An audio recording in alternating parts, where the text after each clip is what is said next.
Hello again, Concept. Just a quick bit of context before I dive into the meat of the video about like drop rates and whether or not you should farm the quest. I've been collecting data on which quests are the best for decoration farming so I could compare them all. We've been doing this live on stream at twitch.tv/consoaway, which is linked in the description, by the way.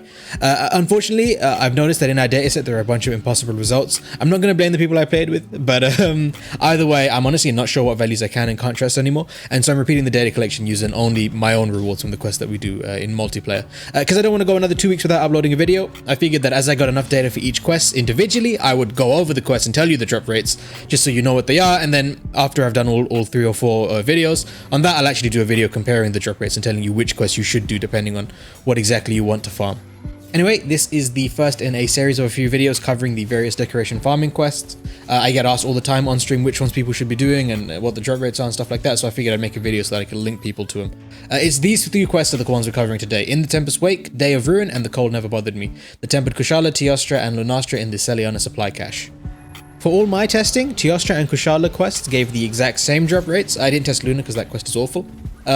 Kushala gave slightly more on average, but it wasn't like statistically significant. It was just random chance. And even if it isn't random chance, even if there is a slight difference between them, really the most important factor is which quest you can do faster. If you could do one of them 10% faster, that would make all the difference.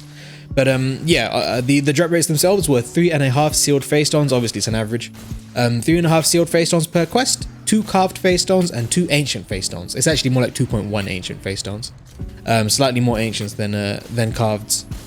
Obviously, each time you do the quest, you've got the guaranteed 3 sealed face stones, and then on average, you gain an extra 1 sealed face stone every 2 quests. And again, it's just an average of lots of values. See the previous video that I did if you're curious, you know, which face stones you're interested in. But basically, for our purposes, sealeds are the most important one. Carves are like a second place, but sealeds are what we're really interested in. Again, I've done a video covering that as a sort of a part 0 to this series if you're interested. As far as which quest to do, it basically comes down to which one you can do faster and which one you enjoy more. For me, that's Kushala and Teostra respectively.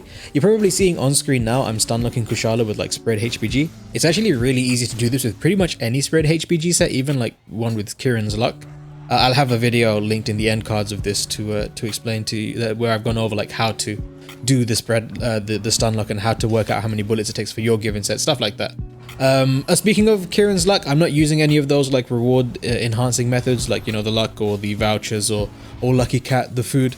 No, this is just purely the base drop rates. Obviously those will help you if you want to run them. Yeah, now even though we don't have numbers for like Jang quests or like Tempered 3 investigations or any of those methods just yet, I can say without a doubt that the Kushala quest, if you make a good spread HPG set like you're seeing on screen now, and do the sort of double stagger like 9-shot method, it will definitely be leagues faster than any other quest in the game. So even though we don't know what exactly the drop rates for Jang are at the moment, I can say without a doubt that because you can kill Kushala on average in like 2.5 or 3.5 minutes, depending on if you have a good or a bad HPG set, it's going to be like twice as fast as pretty much any other quest. So no matter what their drop rates are, stun locking a Kushala would be your best decoration farm.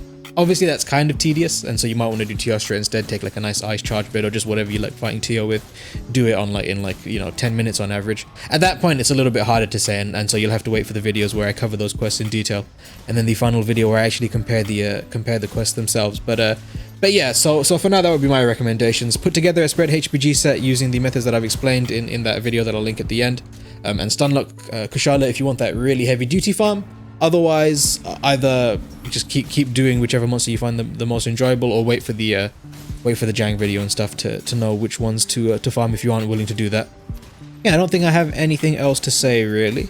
So hopefully you found this useful. Keep an eye out for when I cover the other quests I'm going to be covering are the Jang. I'll be covering tempered threat level 3 investigations, depending with like 4s and 5 boxes. And also I'd like to cover Elderbone farming from the Guiding Lands, so you can use the melding method for all of your spare decals if you have a bunch of those lying around. That one I might save that for a little bit later because that's going to involve a lot more testing.